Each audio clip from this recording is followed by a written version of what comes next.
Welcome you all on English India YouTube channel. This is Sarita Singh. आज के video lecture में हम जिस टॉपिक को डिस्कस कर रहे हैं वो है use of preposition of. OF of as a preposition sentence में किस तरह से आता है and OFF off as a preposition जब हम किसी सेंटेंस में इसे यूज करते हैं तो दोनों में डिफरेंस क्या है, इसी डिफरेंस को हम डिस्कस करेंगे। तो सबसे पहले हम ऑफ प्रीपोजिशन को देखते हैं, मतलब OF ऑफ ये किसी भी सेंटेंस में एज अ प्रीपोजिशन की तरह ही आता है। इसका यूज हम तब करते हैं जब हम किसी कनेक्शन, रिलेशनशिप, कॉज मतलब कारण की बात करते हैं, एसोसिएशन की बात करते हैं या पोजीशन की बात करते हैं, जब हम किसी पर अपने अधिकार, अधिग्रहण की बात करते हैं किसी व्यक्ति पर या किसी वस्तु पर, तब हम OF ऑफ का यूज एज अ प्रीपोजिशन करते हैं। और ये OF ऑफ ये ऐसा वर्ड है, ये सिर्फ एज अ प्रीपोजिशन ही किसी भी सेंटेंस में यूज होता है। एग्जाम्पल देखते हैं, the colour of the sky. तो यहाँ पर जिस कलर की बात हो रही है वो स्काई के कलर की बात हो रही है। रिलेशन बताया जा रहा है, कलर किसका है, स्काई का है।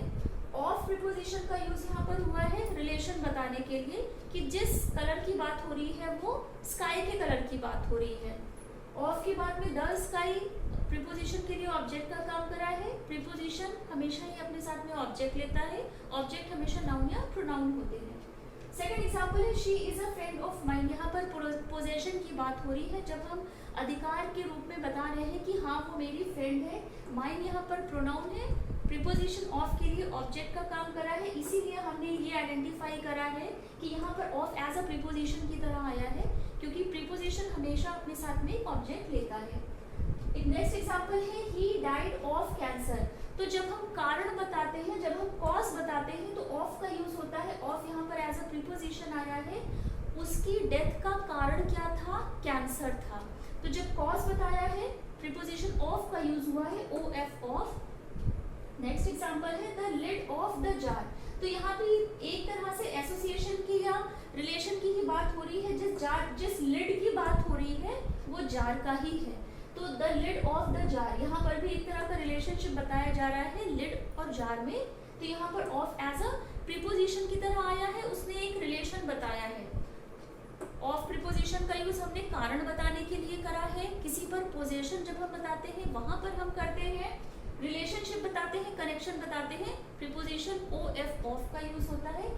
इसके अलावा कंपोनेंट्स और parts that make up a whole, जब हम किन्हीं पार्ट्स को मिला के जब किसी होल की बात करते हैं तो वहां पर भी, क्योंकि हम रिलेशन बताते हैं उस पार्ट का उस पूरे होल के साथ में, तो वहां पर भी प्रीपोजिशन ऑफ का यूज होता है। एग्जाम्पल है अ पीस ऑफ केक। तो यहाँ पर जो केक है वो पूरा होल की तरह आया है, उसमें से भी हमने उसके पार्ट मतलब उसके एक पीस के बारे में बताया है।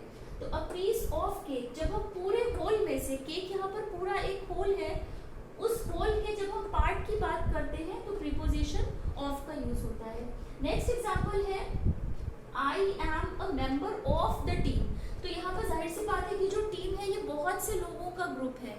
तो जब बहुत से लोगों में मैं सिर्फ अपनी बात कर रही हूँ तो अपनी बात को बताने के लिए उस पूरे होल में से जब मैं किसी पार्ट के बारे में बात करती हूँ तब प्रीपोजिशन ऑफ का यूज होगा।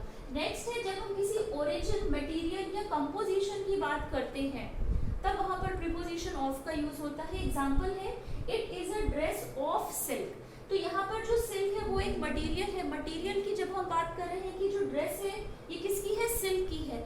आप मटेरियल की भी बात कर रहे हैं, एक तरह से हम इसका रिलेशन बता रहे हैं कि जो ड्रेस है वो किसकी है, सिल्क की है। नेक्स्ट एग्जाम्पल है अ मैन ऑफ इंटीग्रिटी। तो यहाँ पर भी जिस मैन की बात हो रही है उसकी इंटीग्रिटी की बात हो रही है कि वो बहुत अच्छा है। तो जब हमने रिलेशन बताया या मैन के बारे में हमने कोई बात बताई, उसको रिलेशन एस्टैब्लिश करने के लिए हमने प्रीपोजिशन ऑफ का यूज करा है। नेक्स्ट हम प्रीपोजिशन ऑफ का यूज करते हैं टू एक्सप्रेसिंग मेजरमेंट, क्वांटिटीज और कंपोजिशन। जब हम किसी मेजरमेंट की भी बात करते हैं कि हमें ये चाहिए, या जब हम किसी क्वांटिटी की बात करते हैं, मात्रा की बात करते हैं, वहां पर हम ऑफ प्रीपोजिशन का यूज करते हैं। एग्जाम्पल है अ कप ऑफ टी।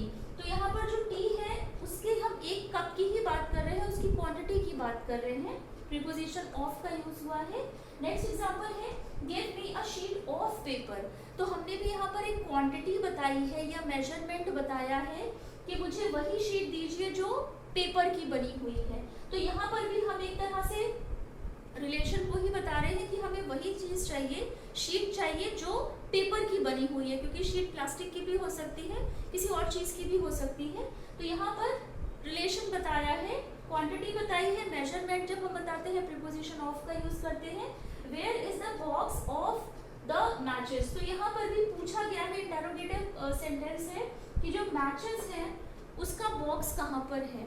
तो जब हम किसी क्वांटिटी की बात करते हैं, हमको मेजरमेंट दिखाना होता है, किसी कंपोजिशन की बात करते हैं तो हम प्रीपोजिशन ओ एफ ऑफ का यूज करते हैं, और ये किसी भी सेंटेंस में एज अ प्रीपोजिशन की तरह ही यूज होती है। इसके अगेंस्ट में जब हम ओ डबल एफ ऑफ का यूज करते हैं तो वो कौन सी ऐसी बातें हैं हमें ध्यान में रखनी चाहिए।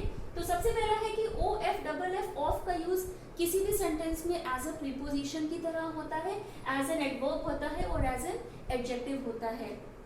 जब हम ओ डबल एफ ऑफ का यूज किसी भी सेंटेंस में प्रीपोजिशन की तरह करेंगे तब वो हमेशा अपने बाद में एक ऑब्जेक्ट लेगा और वो ऑफ उस सेंटेंस में अदर पार्ट के साथ अपना रिलेशन बताएगा।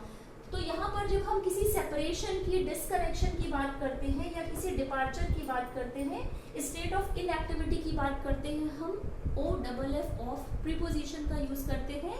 मतलब कि जब हम किसी तरह के अलगाव की बात करते हैं, किसी पर्सन से अलग होने की बात करते हैं, किसी थिंग से अलग होने की बात करते हैं, तो वहां पर हम यूज करते हैं O double F off preposition का यूज करते हैं। ऑल्दो ये एज एन एडवर्ब भी आता है, एज एन एडजेक्टिव भी आता है, बट आज हम इसका यूज मतलब ओ डबल एफ ऑफ का यूज हम एज अ प्रीपोजिशन की तरह ही डिस्कस कर रहे हैं। Indicating movement away from a place और अ पोजीशन, मतलब ओ डबल एफ ऑफ का यूज हम तब करेंगे जब हम कोई मूवमेंट बताएंगे, वो किसी प्लेस और पोजीशन से अगर वो मूवमेंट दूर हो रहा होगा तो उसको हम शो करेंगे। एग्जाम्पल है ही वॉक्ड ऑफ द स्टेज, मतलब कि जो पर्सन की बात हो रही है वो पहले स्टेज पर खड़ा था, उससे अटैच था क्योंकि वो स्टेज के ऊपर खड़ा था। ही वॉक्ड ऑफ द स्टेज, उसके बाद क्या हुआ, जब वो चला तो वो स्टेज से दूर हो गया या स्टेज से उतर गया। तो यहाँ पर एक तरह की अलगाव की बात है, जो पर्सन था वो स्टेज से अब हट चुका है। नेक्स्ट एग्जांपल है कीप ऑफ द ग्रास, तो यहाँ पर कीप ऑफ द ग्रास का मतलब है कि जो घास है उससे दूर रहो या उससे दूर चलो। तो एक तरह की अलगाव की बात हो रही है, सेपरेशन की बात हो रही है, सेपरेशन के बाद इनएक्टिविटी की बात हो रही है, तो preposition O double F off का यूज होगा। नेक्स्ट इसका यूज होता है figurative detachment from a previous state और कंडीशन। सेम वही है, सेपरेशन की हम बात करते हैं, हम डिटैचमेंट की बात करते हैं। प्रीवियस स्टेज मतलब जो किसी पर्सन की या थिंग की जो प्रीवियस की स्टेज थी उससे हम डिटैच हो जाते हैं, उससे हम सेपरेशन की बात करते हैं।